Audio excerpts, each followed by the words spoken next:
All right.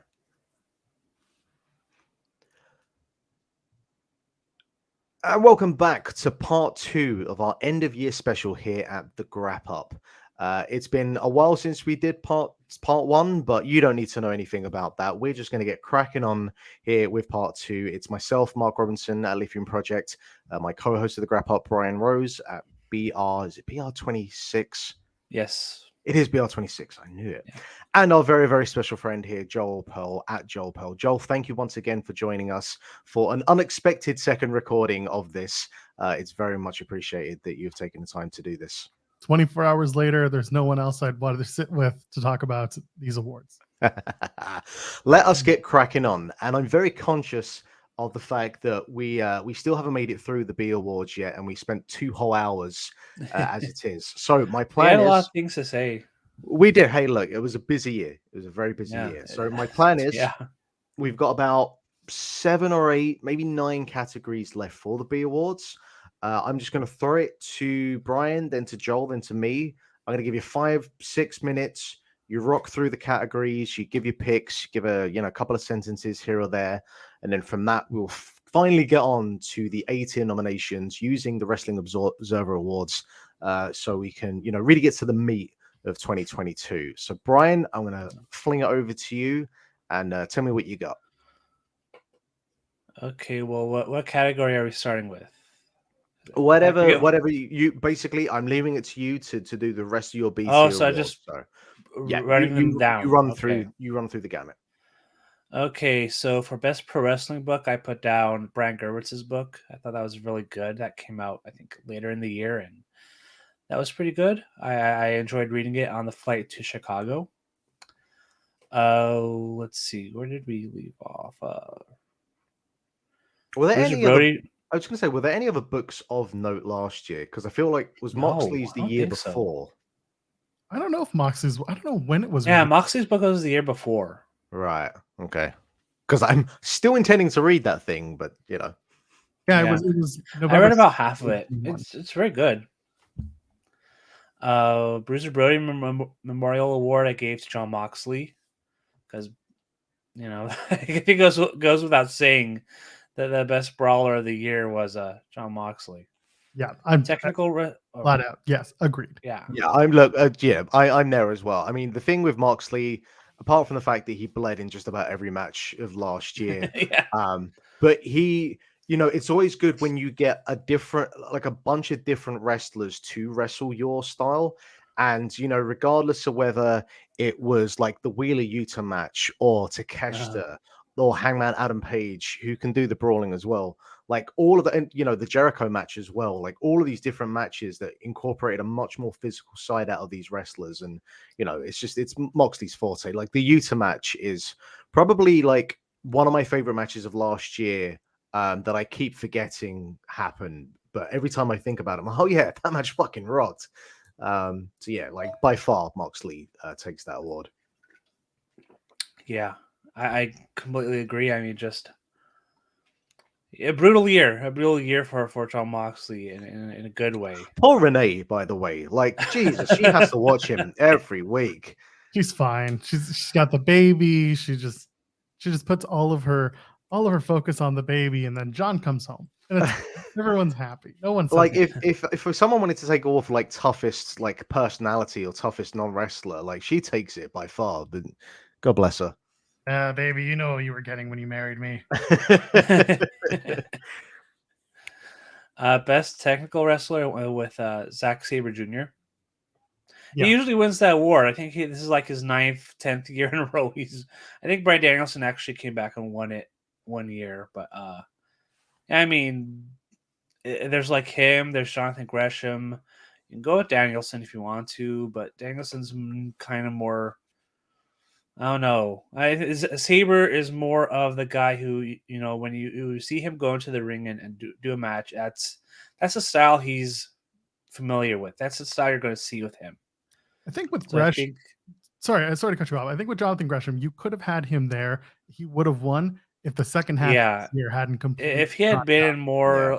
if he had been around more this year in a major company like New Japan, or if the AEW thing actually did work out, maybe there's a case there. But Yeah, He I'm kind in of agreement. Like his first half of the year was his like first half of the year firing was on all good. cylinders. Yeah. Now he's with Impact full time. Like I think that he's in a good place to Yeah, I think yeah. there's a bare chance he can be in contention next year. Yeah, and I think the thing with Danielson at this point is, and I don't blame him for this, but he has kind of reached that sort of like late era Bret Hart / Ric Flair where he's not completely playing the hits, but you can kind of tell his matches sort of note for note where certain moves are going to be. Where even to like this point, I mean, you know, Zack Sabre Jr., he's about the same age as me, he's about 34.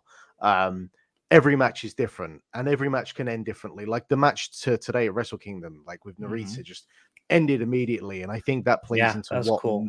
makes his style so appealing. Whereas you don't get that as much with Danielson anymore, which is unfortunate, but also I'm not going to blame Danielson because, you know, he's wrestled a very physical style for the last 20 years, but that's neither here nor there. Yeah. Most charismatic MJF. You want to elaborate? That's who I went with. Do you want to add anything to that, or I'll jump in? I mean, and again, when we're going to talk about best on promos, if we did or didn't last time, I forget. But MJF is a guy when he goes out to the ring and starts speaking, whether or not he's cheered or booed, people react to him. He has very natural charisma. Just really, really good at doing what he does, whether it's getting heat or whether it's people. There was a few moments in 2022 where he was cheered, they also wanted you to cheer him, but no, I mean he's just very good, very natural at whatever they want him to be. And he's very good at getting a reaction. I think that's the kind of criteria I'm looking for when it comes to most charismatic. So that felt like the most natural fit was to go with MJF. My vote went to Eddie Kingston. Okay, that's another one. Every time Eddie Kingston puts a microphone in front of his face or some sort of recording apparatus, I'm listening because I like MJF. One thing I always criticize MJF on is the way he overmodulates his voice when he's trying to make a point or trying to get heel heat. It's just screaming for him is good enough. Whereas with Eddie Kingston, I feel like he can really ride the wave of his own emotions in his promos and just the way that he emotes in a match. And I go back to the promo that he cut at the end of the 0 hour going into the last pay-per-view in a Full Gear, and everyone was just like, this is the guy, like this is the guy I want to see pitch me on every single show moving forward, and stuff like that. You know, the charisma from Eddie Kingston for me is always there, it's always on, so that's why he's got it for me. It's not a one-to-one comparison, but with Kingston sometimes, like when he's doing the kind of like lower measured promos and stuff, you can kind of see where the Jake Roberts, I don't know if it's influence or at least the comparison is done, where like, you know, like Roberts sometimes with his promos, well, most of his promos, there's no screaming, there's no shouting, but there's an intensity and there's a believability that comes across. And, you know, Kingston has that in spades.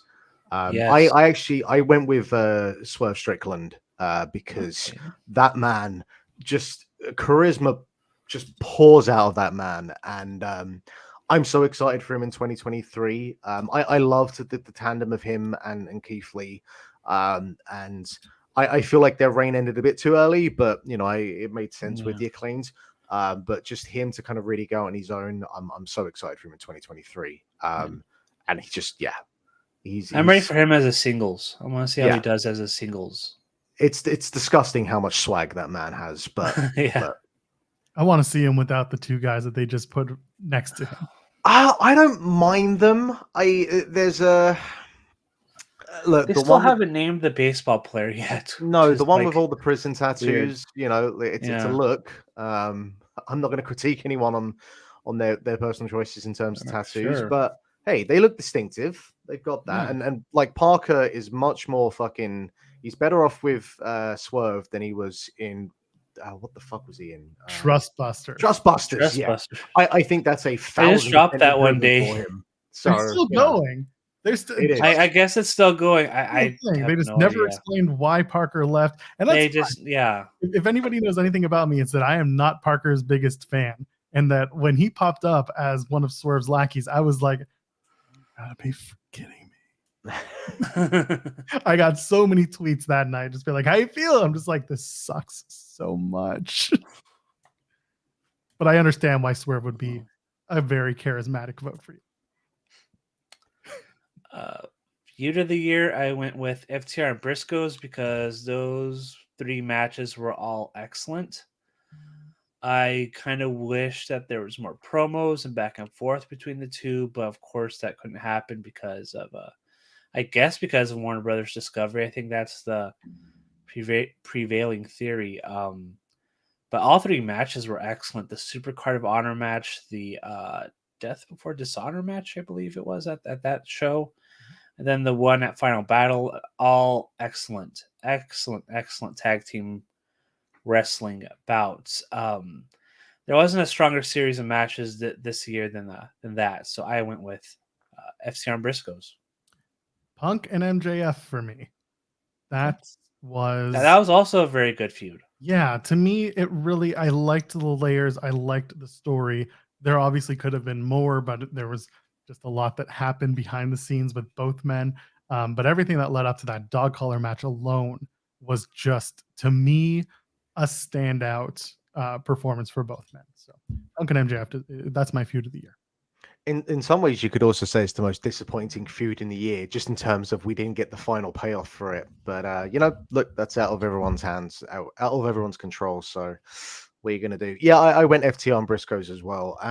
I do understand to some degree the idea that it would have been nice to have more promo work between them, but I actually kind of like the fact that we had this 3-match series that went, the span of about 9 months. But we didn't have to have 9 months of television to go with it, because we would have been sick of it. But as fantastic as these 4 wrestlers are and the promos that would have been cut, we'd have been sick of it in a way that, certain other feuds that happened in AEW that went the span of about 9 to 10 months. We were sick of them by the end. So I kind of like this different dynamic to it. And yeah, all 3 matches were incredible. So yeah. Yes. Okay, best box office draw. No idea. This is a tough. Every year, as the years go by, it gets tougher and tougher to determine what is a box office draw in 2022 or whatever. And like I was saying before the show started, like the one biggest draw was on December 30th when John Cena came back, and ratings jumped. I think the arena sold out, or maybe it already sold out. I don't know, but I mean, the one last true box office draw based on name value is John Cena, and I mean, who else is there? I mean, you can look at New Japan, I guess, or AEW, but I even mean, then, it's like we'll see how nobody Mercedes really stands out. we'll see how Mercedes Moné does this year. No comment. Roman Reigns is still my box office draw. I don't want them to go after me. Good job, Mercedes. Yeah, I have nothing for box office. It's the one category that other than anything MMA related, that I don't care about. So Yeah. I have nothing in mind. Women's wrestling MVP, I went with Bianca Belair. And a lot of this is because I did not watch a ton of Stardom this year. Mark did. He can put out his opinion on women's wrestling MVP. But in terms of what I watched this year, Bianca Belair just had a tremendous year with matches, a bunch of great matches. She's on point with promos, presentation, everything. I think she's just had a really, really great year with matches with Bayley, with Becky Lynch at WrestleMania. Just really good stuff. So I went with Bianca. Nothing to add. I have the same pick, and can't really add anything else that you haven't put out there. Yeah, look, Bianca's a really strong choice. If you're looking specifically at North America or WWE, she's a solid, rock solid choice. I ended up going with Saya Kamitani, who is the current Wonder of Stardom champion. She held it throughout 2022. She won it at the end of 2021, and she took it off of Tam Nakano, who was my MVP of the year prior. Kamitani has basically been like the workhorse champion of Stardom this year. Syuri up until the very end of 2022 was the World of Stardom champion. But I found, even though I rated quite a lot of her matches around 4 stars, she never peaked that much higher. Where with Kamatani, she had a range of matches. And I think it's just she has a bit more of a flashy acrobatic style to her. She does remind me in some ways of like a female Kota Ibushi, not just because she does a Phoenix Splash as her finisher, but she has a tremendous presence about her. She has a great look, and like it doesn't surprise me that she held the second tier title in Stardom for all of 2022. And as the company, is looking to make bigger inroads in North America and, bigger exposure and partnership with New Japan in 2023. It wouldn't surprise me if Kamatani is a big part of that. So, yeah, I look forward to seeing more of her in 2023. Danny Hodge Memorial Award, which is a non-heavyweight MVP. I went with Phoenix, because every time I see Phoenix in the ring, I think, wow, Phoenix is one of the best wrestlers in the world.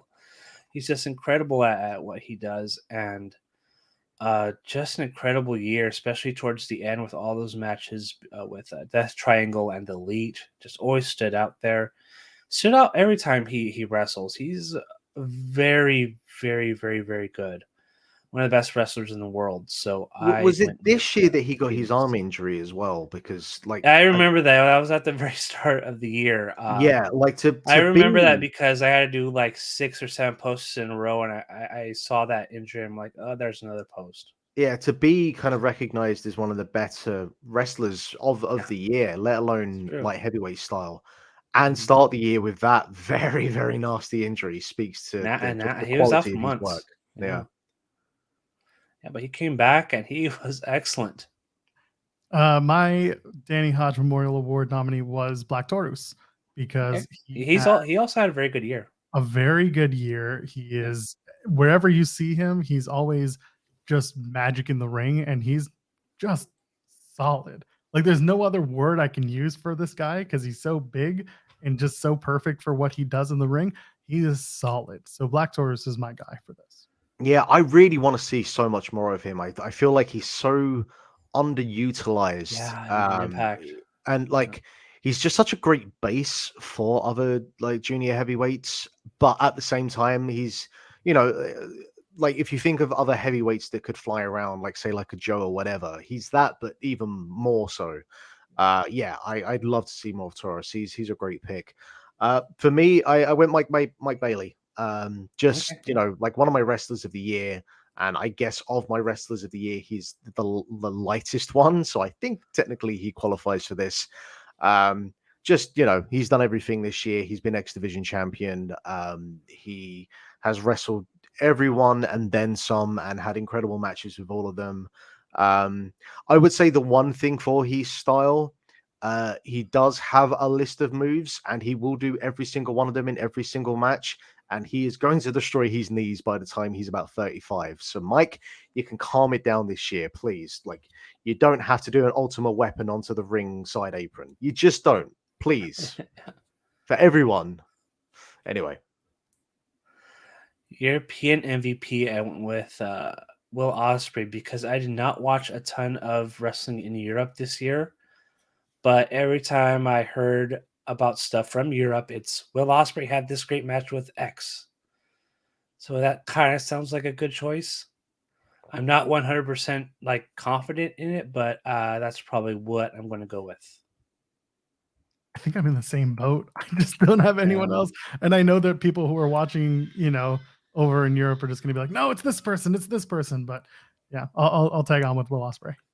Yeah, look, he certainly was the flag bearer for Rev Pro for most of this year. His 2 most notable matches at the start of the year with Michael Oku, and then the match where he lost the belt to RKJ. 2 very different matches, but speaks to the level of adaptability that Osprey has with his matches. I went with two of his stablemates. I actually went with both Fletcher and Mark Davis of Aussie Open Okay. Yeah, because great year. they have had a tremendous year, and they've kind of been like the standouts in Europe for a while now. They were hampered a little bit by COVID, and then Davis he had a knee injury that kind of stalled them, but they've picked This up was the right year where where they they came left off. back and they really made a name for themselves, both in Europe and in Japan. And in the US too, they had that match on Dynamite that was really great. Once they Yeah, joined United Empire, that was like Yeah. that was the beginning of their ascent. Because I saw Aussie Open in 2019 when they were just a well-known tag team that people wanted to see, and this was in Toronto. So people were just like all over them as a tag team, and they've only gone upwards from there, despite the injuries and COVID. But yeah, that's a good show with them. yeah, and just across the board, and the probably the most famous match they had in Europe this year would have been the FTR match from Royal Quest, which was a tremendous fucking match. But they had a bunch of other matches throughout the year with like Sunshine Machine, the Velocities, which is like one of their kind of more famous opponents in Australia, that they were over in Europe for a while. And yeah, just I think it's just they had they had a bigger output of matches in Europe than Osprey. But you could also argue that Osprey reached a higher peak, maybe. But I think like the Aussie Open FTR match is, like one of the best matches of the year, certainly in Europe. So I don't think any of us are wrong. I'll say that much. Mexico MVP, I went with Vikingo because he had a breakout year, just tremendous match after tremendous match with so many great wrestlers. The match I just watched a few days ago with I believe it was Phoenix. They had a tremendous. No, it was Bandito. Sorry, Bandito and Vikingo just had a tremendous match, and they had this completely awesome spot where it was like a reverse Dragon Rana or something. I don't even know how you do that, and I can't stop thinking about that spot. Just great run of opponents. Just tremendous year for him. So and in a year where I didn't watch like a ton of Lucha Libre, but I did watch most of the major AAA shows, all the Triple Manias, and this most recent show. So I'm going to go with Vikingo. Vikingo was on my list. I ultimately decided with Pentagon Junior or Okay, yeah, he Pentagon had Zero M the because Viano match. yeah, that Viano match that he had at Triple Mania, that was so good and so bloody. But even the lead Oh up yeah, matches, the two matches that he had at the other Triple Mania shows, those were really solid matches. yeah. He's just a really good performer, especially in Mexico. I don't want to say he doesn't give a shit when he's working AEW, but he gives a little bit more when he's working AAA. He lets Phoenix stand out. Absolutely. And I understand why to a certain degree. Yeah. And it was kind of the same thing in Impact. But the way it is now, like he was my Mexican MVP for this year. And Hey Joe, work smart, not work hard, work smart. Yeah. sorry, who needs the flips? Yeah, I went Vikingo as well. I mean, that man generally invents new moves every time I see him. It's completely absurd, and he's a level of stability that now I'm no fucking expert on Mexican wrestling, but even I from the outside looking in see nothing but a constant level of chaos across AAA, and Vikingo seems like the stability that company needs. Um, it seems like 2023 he's going to have more of an output in America, which I think is going to be obviously great for him. And I'm sure everyone will be chomping at the bit to get a bit of him in their promotion, just to see him do something that will turn into a GIF that will go viral and make that Yeah. promotion be the hot thing for a minute. So Yeah, promotions. Make sure to let the internet do clips of your stuff so it can go out. There's plenty of problems with AAA and what they do and how they promote stuff, but there's one thing they do allow is they allow people to clip their shows without threatening emails and stuff. So I mean, like, I'm pretty sure they'll take any business they can fucking take at the moment. So yeah. Yeah. So Japan MVP Will Ospreay, a tremendous year to say the least. and he's well on his way in 2023 after that match this morning. So a lot of tremendous matches this year with Will Ospreay. I can't think of anybody else. You can go with Okada, who had a good year. Jay White, if you like that, It sure. was a fairly quiet second half for Okada. Yeah, it was. The thing with Okada is every time there was a major match, he delivered, but it wasn't like he had like a banner year. Others stood out more, and Will Ospreay stood out more to me than Okada this year. But yeah, I mean, I can't think of anybody else who would fit that bill. I mean, I'm sure there's others that in consideration, but to me, it was Will Ospreay for most of the year. Yeah, I can't. I mean, you said Jay White. He was kind of on my list, Yeah. but so many people were kind of tied at the top. So yeah, I'm willing to take. I'm willing to take Osprey again. I thought for a second, I was like, in some ways, I could go with Keiji Muto just because of how much fucking chaos that man wanted to cause this year. God bless him.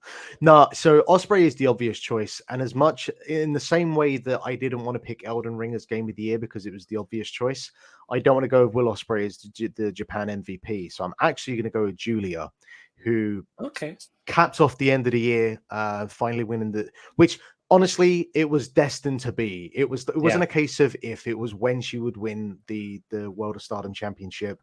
But she was also the MVP of the company over the year. She won the 5-star Grand Prix.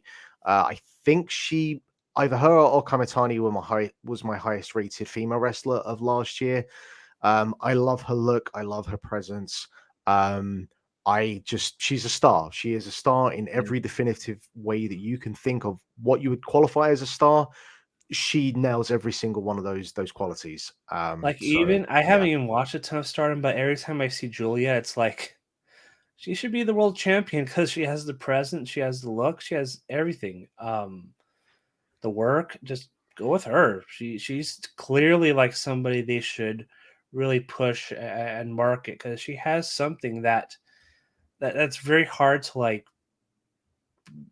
That it factor, I guess you can say that this quality where you just see her and it's like, okay, she's a star. That's you can't teach that. So it's very special quality she has, Yep. and she had a great match with Siri. She did. A It few was days a ago. fucking tremendous match. That exploder off the stage. That was something.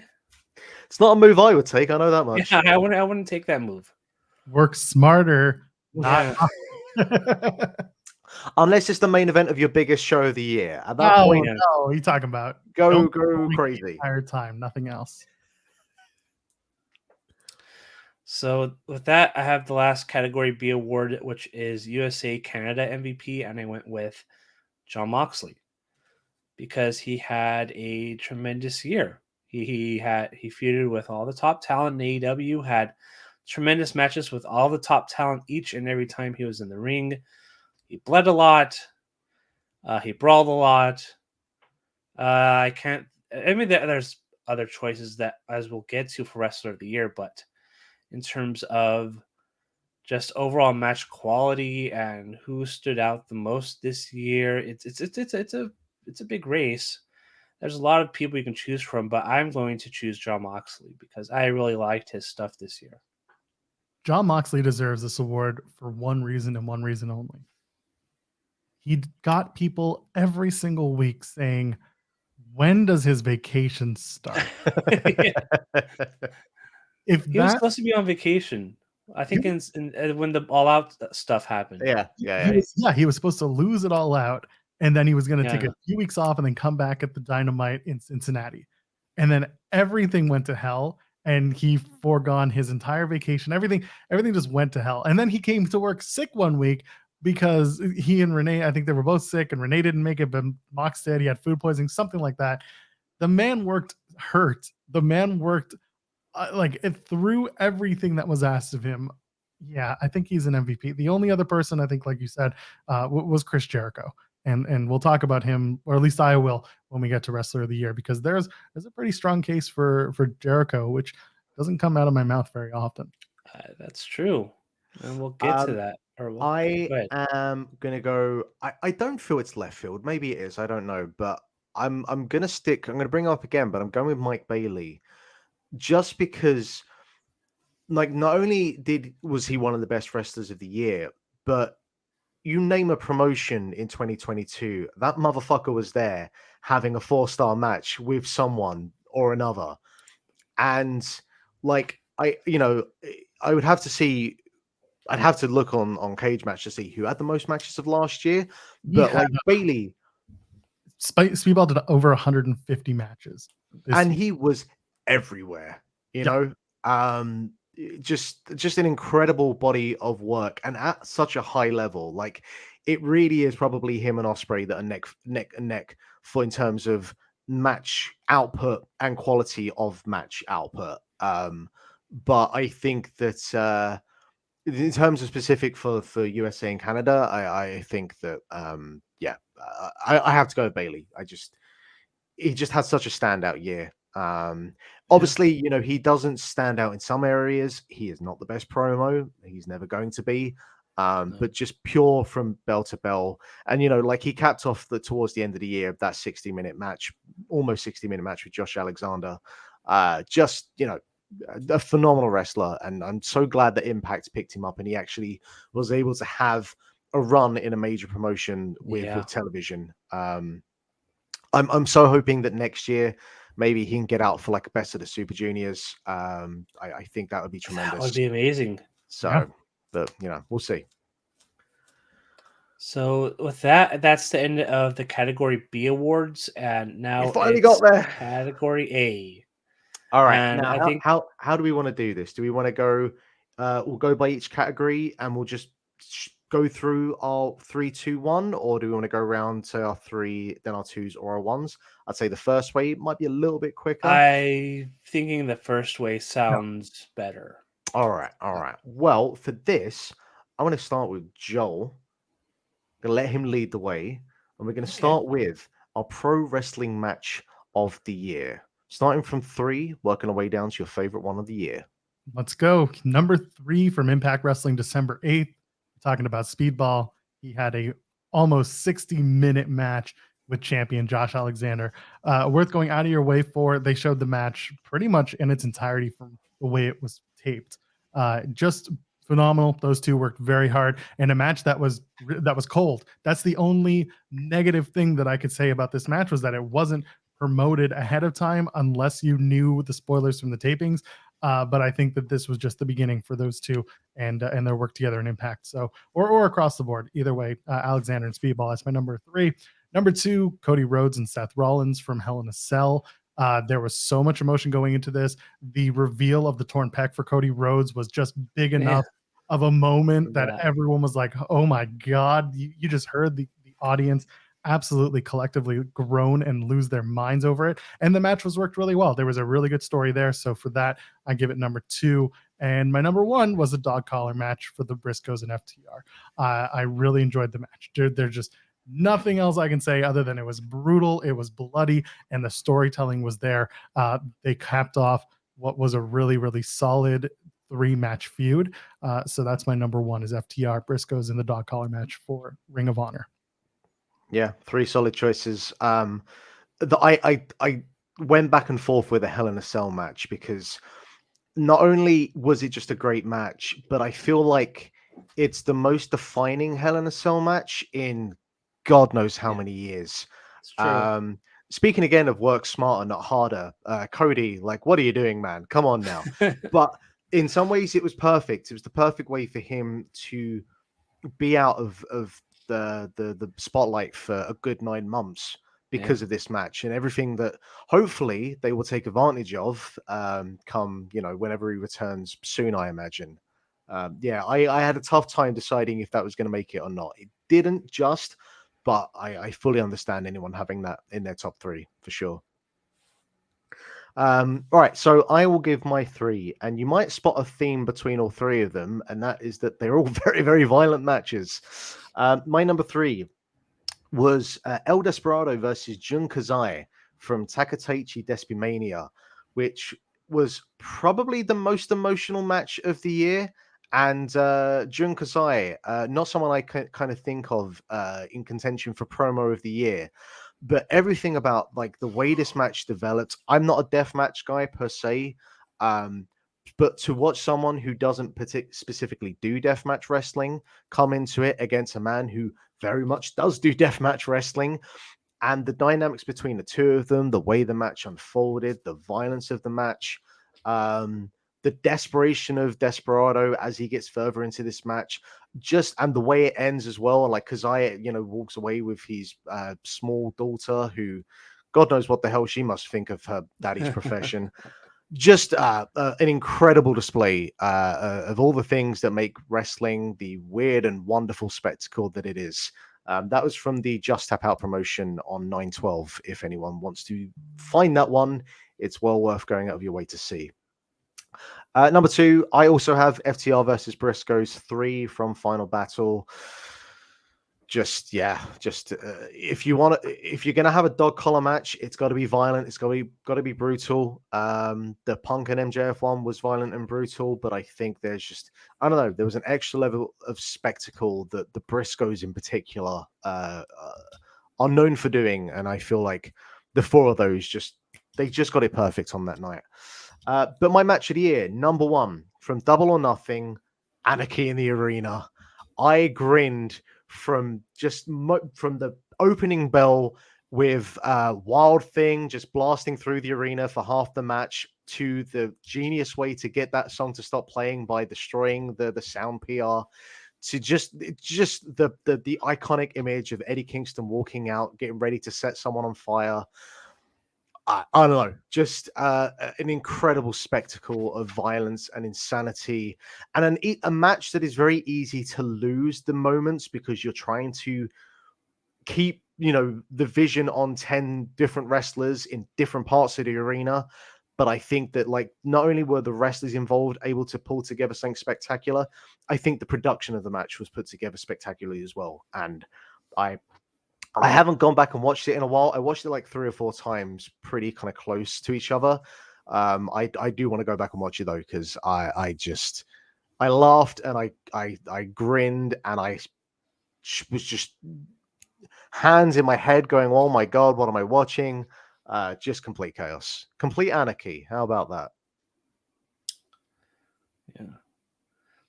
So I'm next, right? Yep, Brian. So my top 3: Gunther versus Sheamus from the Whale Show in September. Yes, early September. They put on a clinic. When I heard that this match was going to take place, I thought, wow, this is probably going to end up being a violent match, and it was. They Just a little bit. Yeah, a little bit. Like, they managed to have a very violent match in WWE without resorting to bleeding. I think maybe they bled. I forget if they did or not. But there was no blood. without There was no excessive blood. bleeding, like you see in AEW. The chests were very red, The though. chests were very red. Even from my seat, very far away in the arena, Yeah, you can see Sheamus' chest. I could see some red chests. So Yeah. So they chopped the shit out of each other.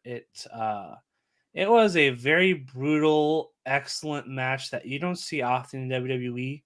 It was very much a match you'd see anywhere else, but it's unique in that it took place in a WWE ring, which kind of told you, like, well, maybe they'll do some things a little different in the future. This is one of the first big shows under the Triple H era, I guess you can call it. So this really stood out as just being an excellent match. The crowd there at Wales was hot for everything, so that helped a ton as well. And they had an excellent match. can I just say, I have a number of issues with basically most of the hires that Triple H has brought back, but the one thing that I can't fault him on is Gunther. I think he has done just about everything right with him.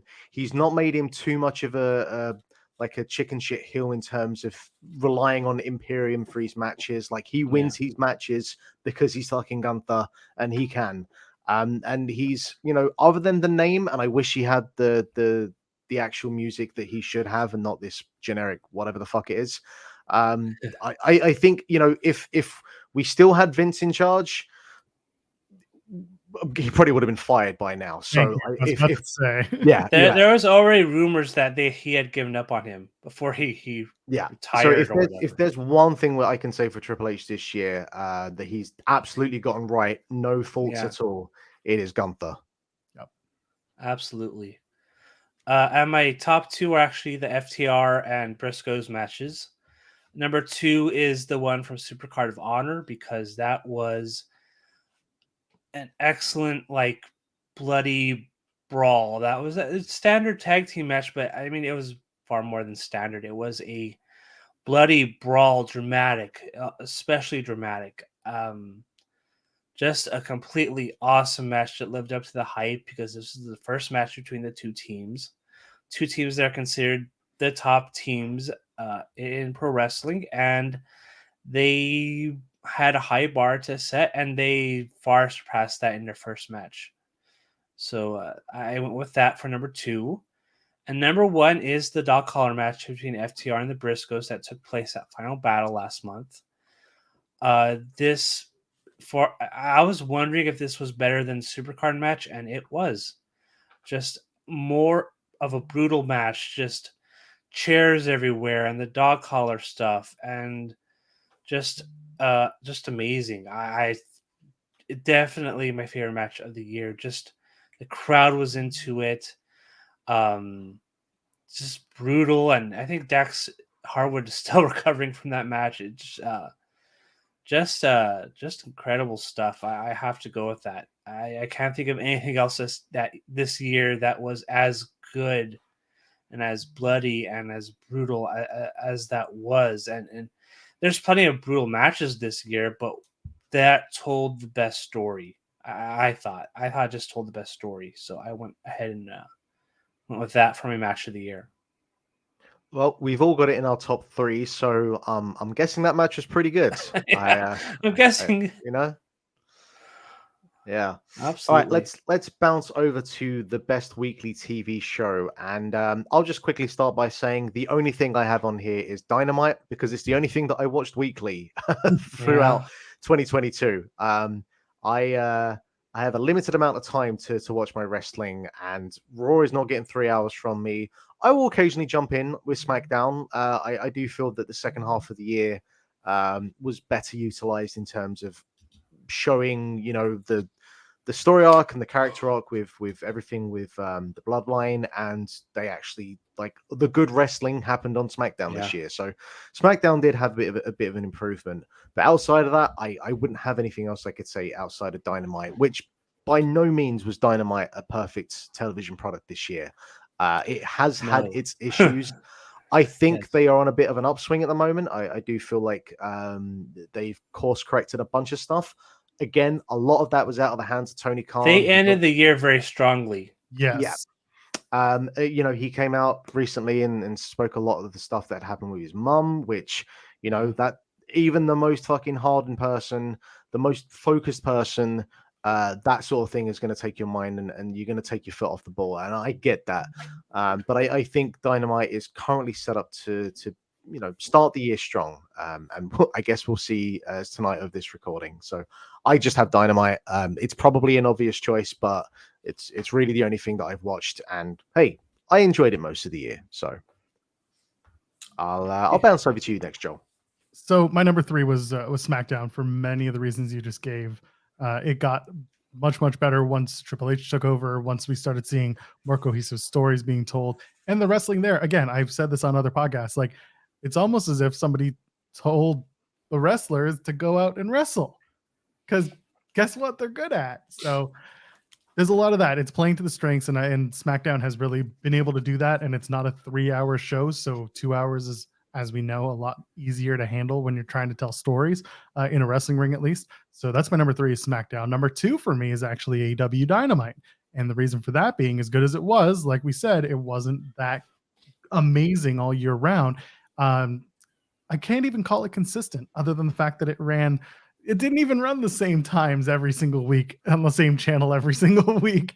That's true. But the show is the show, and you know, I give my time to a lot of wrestling, and Dynamite was it was consistently entertaining for me, but it wasn't enough to be my number one, which and some people are going to be like, what the hell's wrong with this guy?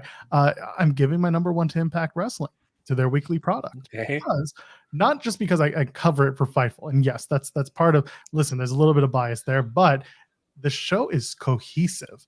And I think that a lot of people who kind of cast Impact to the side, they read the spoilers, they say, ugh, fine, whatever, they're doing this. Well, what they don't see is a lot of the backstage elements that go into making the show more cohesive and make the storytelling make sense, that set up a lot of the matches. A lot of people see matches, they think they're just cold, they're just happening, whatever, and they're gone. And then there's also some production issues, but we're not going to get into that. The point is, if you look at the show from beginning to end every week, it has a through line. Stuff is moving forward. They don't really punt much unless it's Thanksgiving and Wrestle House is on. Other than that, it's a solid show. I think more people should be giving their time back to Impact, and I understand why people are hesitant to do it, but they're getting so much better and they're putting so much more into it. So it's my number one show for this. Yeah, look, I can't.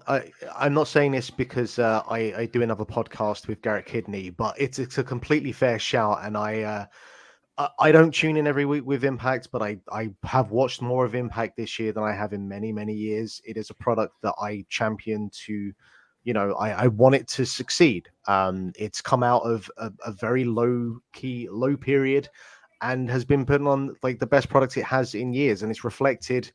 Sadly, not as much in the ratings, but certainly if you look at like on Cage Match, like match quality wise, I think this is their best rated year ever, or at least since 2005. I can't remember exactly. I know Garrett put something out recently. So I'm just going to say this. I despise using ratings as the benchmark for what's good and what's not, especially in the Impact realm, because they run on a channel that they own and that not everyone has, right? Of course. Yeah. Access, yeah. I'd love to know their YouTube numbers, because once they moved over to that membership where it's $1 a month, I'm not going to show for them, but once they move to a membership tier where you can watch the show live or you can watch it a few days later on their YouTube show, those views are the ones that I'm more interested in, because the ratings don't really reflect the genuine interest that could be or would be a part of Impact. I do want to ask you, Joel, what did you think of Diener stabbing Eric Young to death on live TV? I have an interview with Diener out right now on Fightful.com. Go ahead and see it. I interviewed Diener. We talked about it. There's actually a huge circular moment to the storytelling of Violent by Design. That place where they shot it, that jail in Nashville, that's the same place where Eric Young filmed the vignettes for his return. That's the same place where Diener did his inoculation, his what's the word I'm thinking of? His indoctrination. Thank you, into Violent by Design, and Rhino too. Everyone was brought to this jail. It was always this venue where they had the Violent by Design segments. For them to end it with Eric Young in that space was perfect. And one thing that Impact gets away with, I'm sorry, I don't care if you hate the Undead Realm or all this stuff, they do it now, especially in such a good and entertaining way, in my opinion, that they're allowed to get away with it. Wrestling is camp. Wrestling is bullshit at the end of the day. They take parts of the bullshit and they make it entertaining, or at least they do to me. And I understand why some people don't like Wrestle House, or why they don't like. I did kind of like Wrestle House, actually. Why? It's stupid. Stupid. I kind of liked it. But that's it. It's stupid. If you are okay with camp in your wrestling, then you're gonna enjoy Impact. And so the problem that I have with it is when people die in wrestling shows, it kind of reminds me of like Lucha Underground, and I never liked that. I never liked people dying. When people die in Impact, they don't come back. Ali never came back, and they killed her. Eric Young's probably not coming back because he's gone back to WWE, and once he's done, never know though. He told me in an interview a long time ago that he's getting closer to the end, and when he's done, he's done. Like, no special appearances, no backstage producing. He's like, once I'm done, that's it. I'm fading into obscurity, and that's all. He's going to go get tickets to the Nashville Predators for season tickets, and that's going to be the end of it. He's going to do a hockey podcast. But once he's out, he's out. And I think if that's it for a guy like Eric Young, when Impact kills somebody, they kill them dead.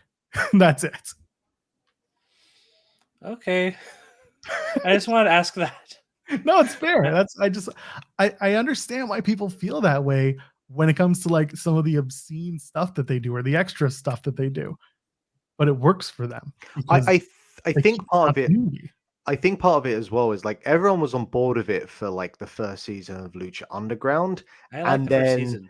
I think a lot of people got burnt out by it. So anything that is adjacent to that, they immediately attach to like To season me, the 3, problem season was 4. they immediately started like killing people, and I'm like, okay, But I then they can brought them suspend my back. belief for a lot of stuff, but when you start killing off like Prince Puma and all these people that I know are not dead, I kind of like, But they're yeah, not dead. okay, Their characters are dead, Yeah, right? but Prince it Puma depends if hasn't you come can back in any suspend way. this. If you can suspend this belief that you're watching a television product, because that's how Lucha Underground presented itself as a yeah, television product. Um, but I guess it's harder to do that when you are, or when we are, as invested into wrestling to the degree that we are. yeah. We obviously see it from, hey, like Ricochet If is it not was dead. What somebody the who fuck? doesn't, I think somebody who isn't a wrestling fan per se, but likes watching that kind of stuff, that liked watching Lucha Underground, they could probably get into characters dying, quote unquote. But for me, who watches a bunch of wrestling and I see people dying, it's like, okay, Yeah, but we're also watching whatever. people throw each other into ring ropes and people bounce back. Mhm. It's yeah, Look, it's if we go into the Irish whip argument, we're going to be here all night. So I'm let's dragging this Yeah, thing yes, straight I didn't along. want to open a can of worms. I just wanted to Brian, see top three what promotions Joel of yes, the thought. year. we're doing it. I said 90 minutes. We're doing 3 hours. Okay, I'll get to my best weekly TV shows because it's pretty much like your guys's. I probably gonna switch what I have here, and I'm gonna go do a wild take. I liked NXT this year. I went with it for number 3. Uh, it wasn't great every week, and actually, the last couple of weeks have not been that great. But I kind of like the characters they introduced. I kind of like Tony D. I kind of like Tiffany Stratton. I kind of like Axiom. Axiom is a really great wrestler. He had really great matches with Nelson Frazier on that show during the year. There's a lot to like in NXT. It's not perfect. A lot of people have one dialogue. A lot of dialogue's actually pretty bad. And obviously, these are people who are just out of the performance center and they're wrestling, and sometimes it's not good at all. But the really good stuff is really good. So I put that for number 3. SmackDown's number 2 because, um, especially after Vince McMahon left, because I've just blocked all of that out of my mind. All this TV before that. The TV since Vince McMahon's left, SmackDown's usually the stronger show. And normally that's because it's 2 hours. And 2 hours is plenty.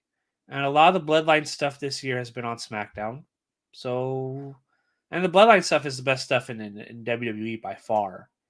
So I went ahead and put that as number 2. And Can I Dynamite just is say no. the one other thing with SmackDown as well is they have the one commentator across basically any television product they have that I don't want to strangle in Michael Cole, Okay, because yeah. finally, Michael Cole doesn't have Vince screaming down his ear, so he can just be a good He's commentator improved a again. lot since Vince has left. Because that's been the thing with WWE over the last like 4 or 5 years is that I've had to watch it on mute because I just can't deal with the commentary.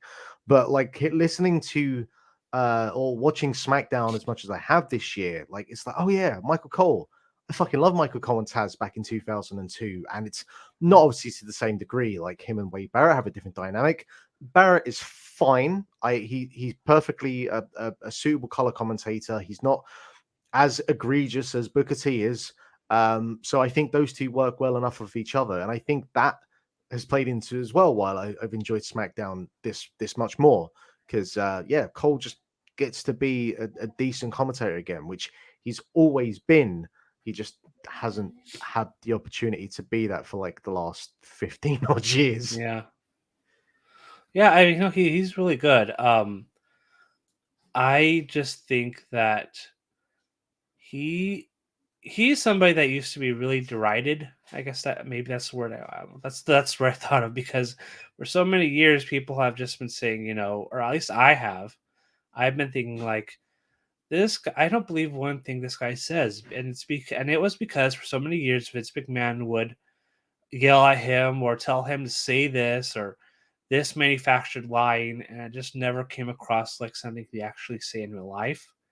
Now and I mean, there's still moments where he's kind of like that because WWE has to push stuff, so he has to push stuff and push narratives and stuff like that. But he's really improved, it's there used to be times where I just voted him for worst announcer, and now he's not even close to the worst announcer. But AEW Dynamite, number one show of the year for me. And I agree. There were some weeks there where I just didn't see it. Just didn't connect with me. But especially towards the end of the year, I just thought everything was just spot on. A lot. I mean, all the great matches you see in North America are pretty much in AEW. I mean, there's a few good WWE matches, and Impact had a very strong year in match quality as well. But just in terms of overall consistent, where can I see the best matches every week? It's probably on Dynamite. So I went with that as the number one show of the year. And despite me talking about SmackDown and NXT, it wasn't really that close. It's pretty much Dynamite. I mean, you can make a case for Impact, you can make a case for other shows, but to me, this was the strongest TV show of the year. All right. Why wasn't the number one TV show NWA Power? See, when you said you was going to do something like something shocking, we wouldn't expect. I thought this is where the NWA Power truther Brian Rose came in, but that was going to happen. Thankfully, no. All right. No. We will jump over to promotion of the year, and by no means has it been their strongest year, but even a half decent, cooked version of New Japan will still present some very, very good wrestling. They've had some good stuff. The New Japan Cup earlier this year was really strong.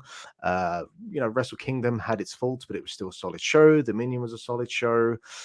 We had stuff like Royal Quest. We had the best of the Super Juniors and stuff out of that. It's not been a perfect year. The clap crowd stuff still obviously is an issue, but by sheer force of virtue, they are still able to be an entertaining product. And so, yep, New Japan, number 3. AEW, for everything that we've said here, and there's 1,000 things more we could say. It's still most weeks is giving me a half decent match to enjoy. There have been some very compelling storylines this year. It's a product that has been hampered by a number of factors that were out of the control of not a number of people, and we've already gone over all of that.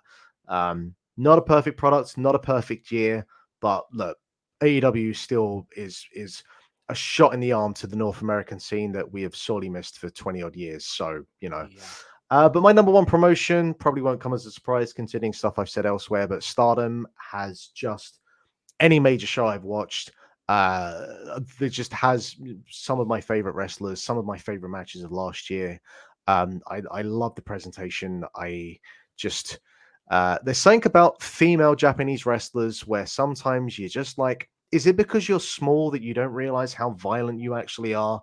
I had a small Irish chiropractor once who beat the shit out of me, and I think it was just because she was a little old lady and she didn't know how strong she actually was.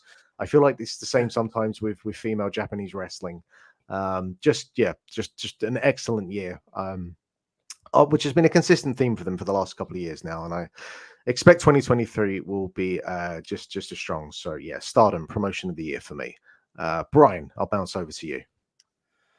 Well, number 3, I went with WWE. Actually, I didn't think I'd ever do that, but they finished the second half of the year. They had some pretty good matches, and I would now vote for them for number 1. It wasn't even that close, but in terms of just thinking about like where were some of my favorite matches of the year, including Gunther and Sheamus. I mean, it was in WWE, so I decided to put them at number 3. Number 2, New Japan. It wasn't like a banner year for them. I think the golden era of New Japan was like 2012 through 2020, kind of like when the pandemic started, and they're still recovering. Some of their stuff still isn't that great. I think the King of Pro Wrestling stuff isn't that great. And there's some other stuff that I can't think of off the top of my head. Where the House of Torture stuff I think is terrible. But the top matches of the year usually delivered. Will Ospreay, Okada, Jay White. I mean, all of them are great wrestlers. So they're at number 2. AEW, I think, is a promotion of the year, and like you guys said, it wasn't like everything was great this year. I think last year was better than this year, but in terms of just match quality every week, um, there wasn't really much of a choice. I mean, WWE can't do the stuff that Dynamite does every week, so I'm pretty confident that they're the promotion of the year. It wasn't as strong of a case as previous years, but they still managed to win, in my eyes. Yeah, I got that. I do. I think I have a similar argument as well when I get to mine. So my number 3 was also WWE because after Vince McMahon stepped down, things started getting better. They're not. Mhm. They're far from perfect. I think we're going to see a lot of the bigger changes this year in 2023 than we are, this past few months because we got to take it slow. This is a whole new venture, and you don't want to just rock the boat immediately. So WWE was number 3 for me, and then you know what? I tied 2 and 1, and it was a toss up between Impact and AEW for a lot of the same reasons I explained earlier. I do it again here. I think AEW, when they would put on pay-per-views or big time matches, they delivered. Again, that's more of the wrestlers finding their pieces than anything else. But yeah, there's not a lot more that I can say. AEW didn't have a banner year. They still had a solid year, but Impact also had a very, very solid year with some really good storytelling and some not so great storytelling. But overall, I tie AEW and Impact together because I see them on the same field in terms of their wins and their losses. No, I get it. I do think that again, Impact had their strongest year in some time. So if someone wants to come to me, I don't even consider it a contrarian take. Like I do think that this was definitely the strongest year Impact has had in some time. So no, you say that to me and it doesn't come to my ears like, what the fuck is Joel on about? No, it's a totally fair take. All right. The show. Go watch the show. All right, we have 4 categories left, so let's get rocking. First of all, best on interviews, best promo of the year. I'm going to stick with you, Joel. I feel like a couple of our takes, I feel like we might be crossing streams, but we will see. But I'll start with you. Edward Kingston, number 3. We've already discussed him for most charismatic. I just bring all of those same points back up to best on interviews. When I sit and watch him, my eyes are glued to the screen because there's something that comes from him that just exudes just solid charisma and greatness on his interviews. My number 2 is Kevin Owens.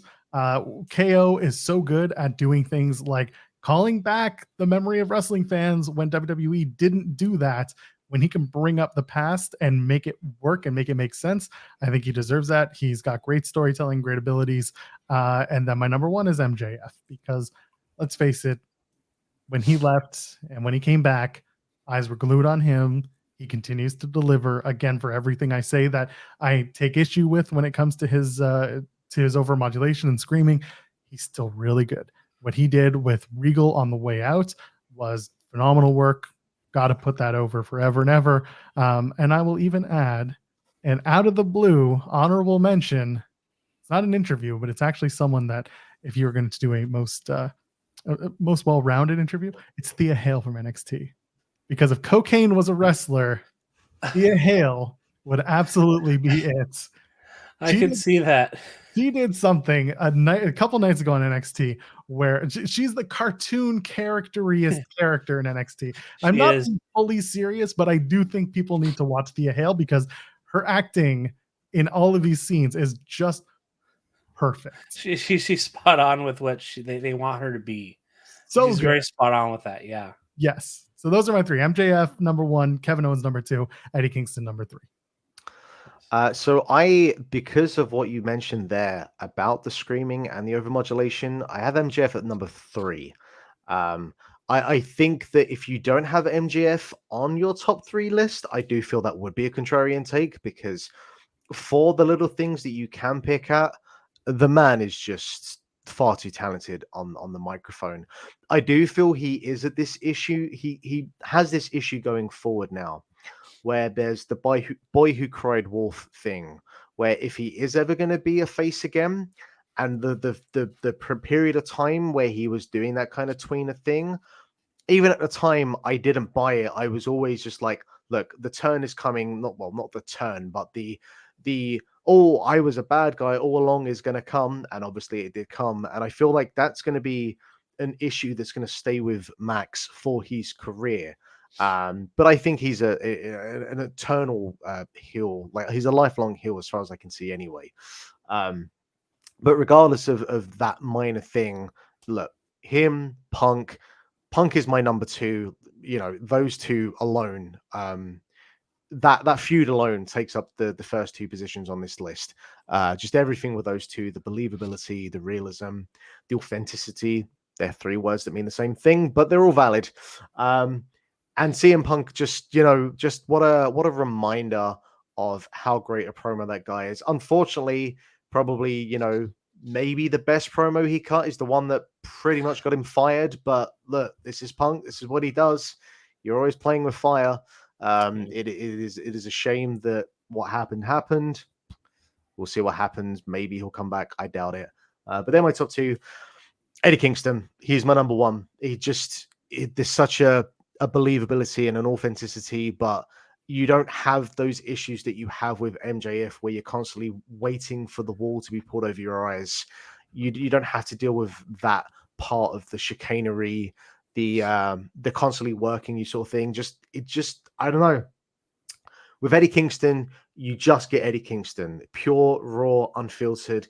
If anything, I think my biggest issue is that he wasn't utilized as much as he could have been this year. I don't know if there are reasons why, personal, otherwise, no idea. But it's like the first half of the year, Kingston ran away with it, and that was enough to get him over the line. I just wish we'd had more in the second half. So yeah, Eddie Kingston, by far, number 1 with a bullet. Yeah, for me, number 3 was a bit it was a little bit open. Kevin Owens, I think, is pretty good. I don't really have a problem with putting him as number 3. One that I did put down was maybe Ricky Starks, especially towards the end of the year, where he just had these epic promos with MJF. I thought that really put him on the map. And even though there's hints, that he's really good. He's always been a really good promo. I remember his promos back in the NWA before he came to AEW. I thought he was very strong there, and throughout his run in AEW, he's been very good.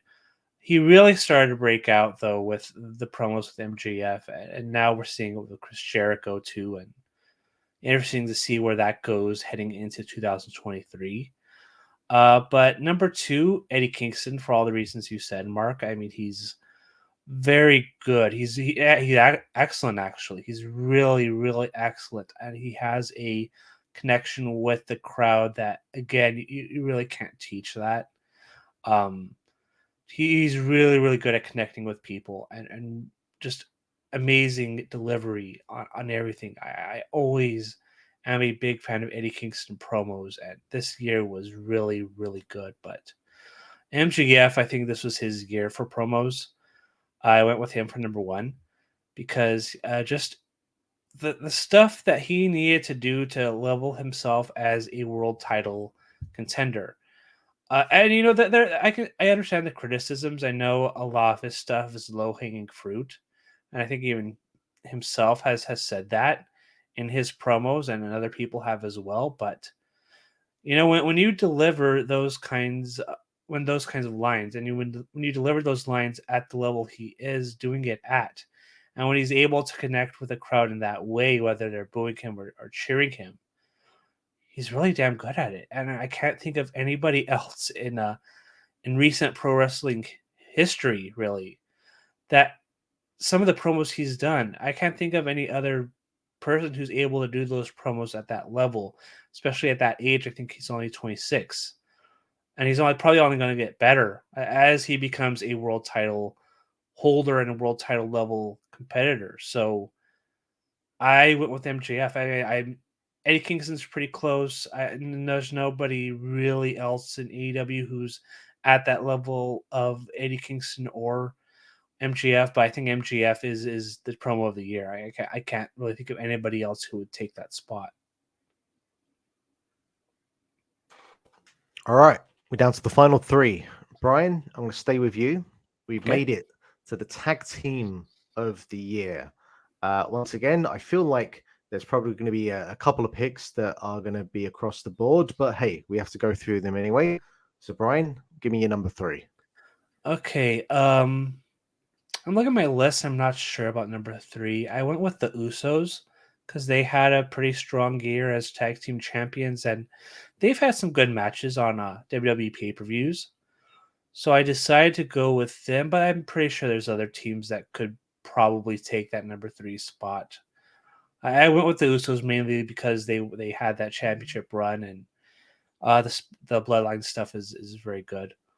Number 2, the Young Bucks. They're one of the best teams of all time. Just very consistent all year at being an excellent tag team, whether it's teaming with Kenny Omega or just doing stuff on their own. Just a lot of great matches this year with those two. And FTR. FTR is number 1. I can't really think of who else would be in that spot. This was their year. They won titles all over the country, all over the world, in AAA and in New Japan and in AEW and Ring of Honor. The matches with the Briscoes elevated them to this spot.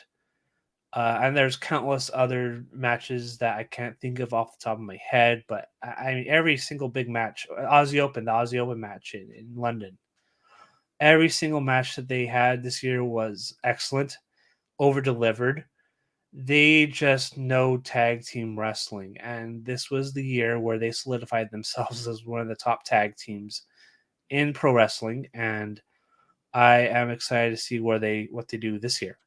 And there's a lot of things a lot of directions they can go in this year, but for 2022, I mean, this was their year, and I can't think of any other team that would. The Young Bucks kind of come close because they're just consistently that good, but it was FTR's year. All right, Joel, what do you got for me? My number 3 are the Young Bucks, mainly because they did have a bit of drop off in the middle to the end of the year. That's a pretty good reason why. Yeah, they were doing really well, and then you know what, the stuff they're doing in the trios with Kenny right now has definitely boosted their stock back up. But to me, it was the tag team, not trios of the year. But the Young Bucks, they'll sit at my number 3 for now for this year. Number 2 are the Usos. I think we talked about this. The Bloodline has been really the A1 story on WWE, and the Usos winning and combining and making the undisputed tag titles was a big deal this year. They continue to dominate their tag division in WWE. They're also just wildly entertaining, whether they're doing singles or if they're doing any other sort of configuration matches, tags and trios and so on and so forth. Usos hit my number 2. And the number 1, Bryan, just like you said, FTR had one hell of a year collecting titles, defending them where they could. And then they had a really, really, really solid full year story arc with all of these titles and what they're going through right now. There's a really interesting, not just the wrestling is really good, but also the way that their characters are just working, the way that they're emoting, the way that their storytelling is evolving. There's some really good stuff going on with FTR. Just get Dax away from a microphone on a podcast. Nah, he's fine. Yeah, FTR hits my number 1 for tag teams. Yeah. Number 3 for me, I've got the Briscoes. Look, it's off of the back of 3 matches, but they're 3 of the best matches of the year, so I think that's got to count for something. Yeah. They did actually start the year. They were hopping around in GCW and having some wildly entertaining brawls that were very harkening back to the kind of golden era of the Briscoes in ROH. Which is a very refreshing change of pace. They had a cup of coffee in Impact. They won the world titles there. Like you could say there was potential they could have done more there, but obviously everything is kind of in an interesting place with them. If they had been allowed to be on TNT or TBS, like God knows what kind of year they could have had. But just off the back of those 3 matches, they solidified themselves. They already are one of the best teams of the 21st century. Anyone that doesn't think that, and I still don't think either of them are 40 yet. That's the fucking crazy thing. Yeah. So they still got many, many years to go. We just need to get them on products that people can actually see. That's the thing. But here we are. Number 2, Aussie Open. Really a kind of breakout year for them. It feels like they've had a couple of breakout years, but this is like the actual breakout year. Now, it is surprising to some degree that they weren't the opponents for FTR Wrestle Kingdom. Personally, I like Bishamon, I like Goto and Yoshihashi, but I would have preferred Aussie Open. I imagine this just means that Aussie Open will win the titles at some point in 2023.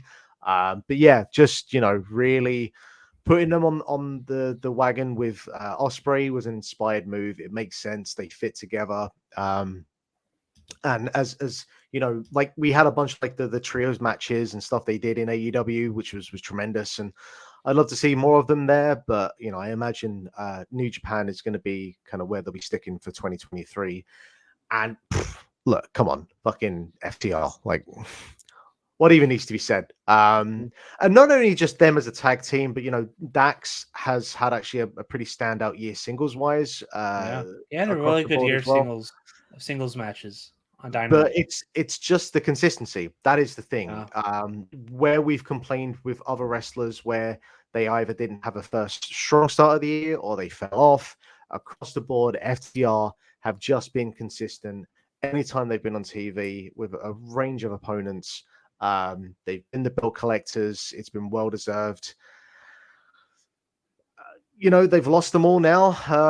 What is next for them? Who knows? But if they end up going to greener pastures, like 2022 has been just a hell of a year for them. So yeah, I think that's the first category. I feel like maybe we've all been kind of solid, consistent on our number 1, but I don't think it comes as a surprise. Yeah. So. All right, getting down to the thick of it now. Most outstanding wrestler, and I will start with. I'll start with myself actually. Most outstanding wrestler, number 3. I've got Mike Bailey. Doesn't come as a surprise. I've mentioned him across a bunch of other categories as well. I'm not going to repeat myself. Just an inspired level of work across different companies, different continents. Can just about wrestle anyone and have a tremendous match. It's just been so great to see him come back after obviously the visa issues he had and the lack of ability to get into America for 5 years. Number 2, John Moxley. Again, we've mentioned him elsewhere. Just the man who refuses to take a holiday, or for a number of reasons. He deserves a well-earned rest at some point in 2023. God bless him. Go spend some time with your wife and your child. Please, just for all of us. Let your earlobe heal up finally, properly as well. Oh yeah.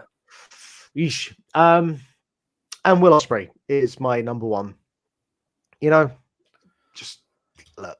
I'm not can't even include the fucking match that I just watched with him today, but he's probably already got match of the year sealed up, and we're 4 days in. So he's not slowing down, and I don't think he's turned 30, or I think he turns 30 this year. And he's young. I have my star rating sheets for like the last 4 or 5 years, and Ospreay is in the top 3 every year. So I don't know. I don't even want to think about how tired that man must feel already at the age of 30. But it's the thing with him, and this is not to say that Moxley or Bailey suffer from this, because they don't as well. But you really there's nothing less than 100% from Ospreay. Even Okada at this point, he has the ability to dog a match here and there, and you can't really blame him. He's been one of the hardest working wrestlers of the last 10 years. But with Ospreay, doesn't matter if he's in front of 300 people in Southampton in England, doesn't matter if he's on AEW television, doesn't matter if he's in front of a clap crowd in Tokyo. That man just gives nothing less than 100%, and you know, it speaks to his passion for this business, and you see it in the quality of his work. So yeah, Will Ospreay, most outstanding wrestler. And Bryan, I'll bounce over to you. Well, I had TBA and TBA for 2 and 3, but I'm thinking about it, and it's like I can go with John Moxley for number 2 because he's had again. I said it before, and I'll say it again, and probably after that too, after this too. But just a tremendous year for him. Just really, really good matches up and down the card. He's always very consistent at being very bloody and very good. So I'll put him as number 2. Number 3 will probably be Phoenix. I just think he's had a very strong year too, whether it's teaming with Pentagon or just doing stuff on its own. I think he's had every time I see him in the ring, he just reminds me of how good he is. So I think that's a very simple number 3. Number 1's Will Ospreay, because I can't think of anybody else who's just consistently main event level, just tremendous. He's just incredible. Say what you want about him, outside the ring, but inside the ring, I mean, just incredible. He's an incredible wrestler, and not only can he do cool stuff, but he's very good at selling. He's very good at telling the story in the ring. Just he's had an incredible year, and by the way, it seems like 2023 will also be a very incredible year for him because he pretty much had one of the best matches ever. So I can't say enough good things about Will Ospreay. He, in terms of most outstanding, it's I think it's to me it's pretty clear he's number 1. I went completely in Oh, different directions from both of you. okay. My number 3 this year for most outstanding wrestler is Bianca Belair. This is somebody who put on some great matches in her division, continued to prop it up at a time when there was a lot of uncertainty, especially once Sasha and Naomi left. Yeah. Bianca was put into a position to maintain and continue building a division with not only a title on her back, but also a lot of different competitors and different styles. And she's found a way to have chemistry with almost all of them. And I think that's a testament to knowing how to do it in such a short amount of time as well. Remember, she's PC trained. She is not somebody who has been, at it for several years. And I think that kind of goes into my feeling as to why she deserves to be put into this category. My number 2 is someone who had a career resurgence this year, and it's still WWE. It's Sheamus. And this is a guy who, again, I know it's become his tagline, the banger after banger after banger, but he did it. And he continues to do it. And he was, 2 years ago, he was about to retire because his neck was so messed up and his back was so messed up. And then he got himself a tag team to work with. And, it sucked for a little bit, but now that things are being rebooked, there's a lot of potential there. And he is putting on really, really solid matches. I think that deserves a shout out for most outstanding wrestler. And just to go with you on there on Sheamus as well, because you know what, he's a shout that I can't argue with, because not only everything there as well, but the simple fact is that man for me was like in Dolph Ziggler territory of just, I never want to see this man on my screen again. And he was pretty much there. Yeah. But you are absolutely right. It's a complete revitalization of his career. And, again, I was there live for Gunther and Sheamus, and I love that match. And the Brawling Brutes thing at its core conception was very cringy. And I still don't like the fact Pete Dunne is called Butch, but, we'll look past that. But yeah, it's a really great shout. It's an improved act, to say the least. Yeah. Yeah. So Now you know why I gave that number 2. And my number 1 most outstanding wrestler is Josh Alexander, the Impact World Champion. He's a guy who continues to listen right now in Impact. All of his matches have been, well, almost all of them have been really, really great and very different. His story the entire year when it comes to his championship has been, I'm going to beat all the ghosts of Impact's past. And that's worked. It hasn't been awful, but whenever he gets in the ring, he delivers. And I can't really say anything negative about the matches he's been having because they've stood out in one way or another. And by the way, spoiler alert, my wrestlers of the year are completely different from this list. Okay. Mine kind of, well, not really. I do have a different number 3, but yeah. Well, we're here now. We're here to now determine our top 3 wrestlers of the year. And look, Joel, you hit us with the bait there, so I might as well stick with you. Give it to me. What you got? My number 3 is Chris Jericho. Chris Jericho this year stepped up in a way that I don't think many people expected, especially with his Ring of Honor World Title reign. He also stepped up as someone who AEW can look to further as a locker room leader with all the Punk stuff and everything that was going on. I'm not always the biggest Chris Jericho fan, but he did a lot to get me back on his side when it comes to his in-ring work. He did stuff with guys like Bandito that I didn't think I'd see out of him. I made jokes that he was going to never take the 21 plex, and he took everything from Bandito. Same thing, like Don Castle, same thing. He went out and had matches with these people, and I think that deserves a lot for Chris Jericho this year. My number 2 is Speedball Mike Bailey. We've spoke about him ad nauseum on this podcast.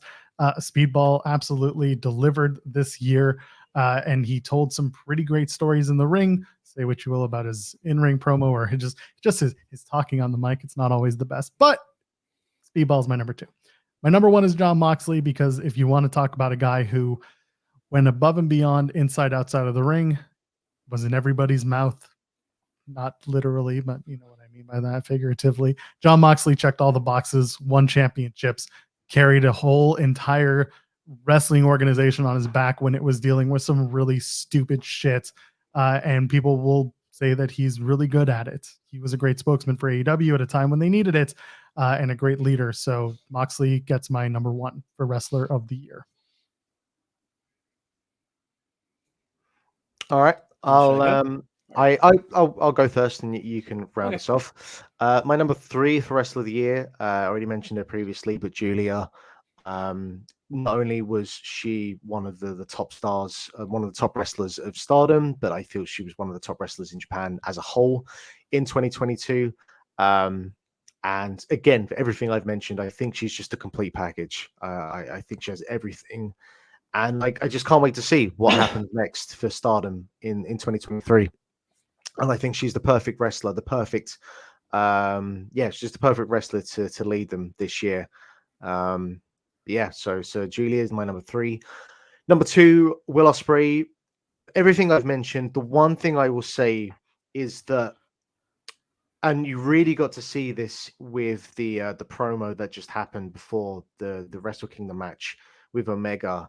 He very much has this like Essex gangster type character that he's going for, and he's going for it, but there's a level, there's a we keep saying the word authenticity, that just, he obviously has the accent down because he is from Essex, but he's so heavily relying on using foul language, but that can't Every other word compensate. was F. Yeah, but that can't compensate for the fact that there is a believability to him that doesn't come across with that.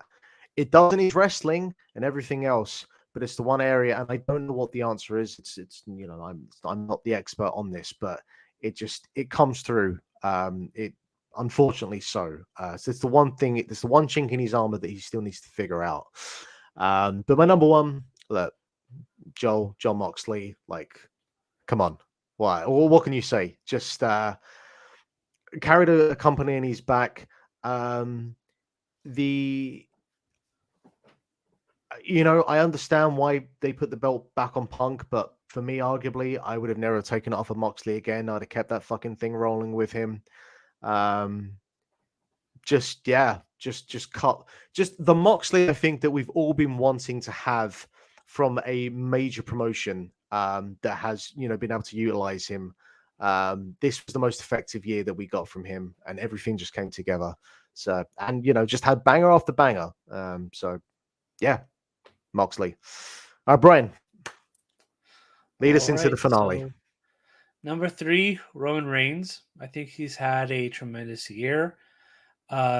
Just really, really has settled in on this character that he has grown for the last 2-3 years, and this year it really came into play.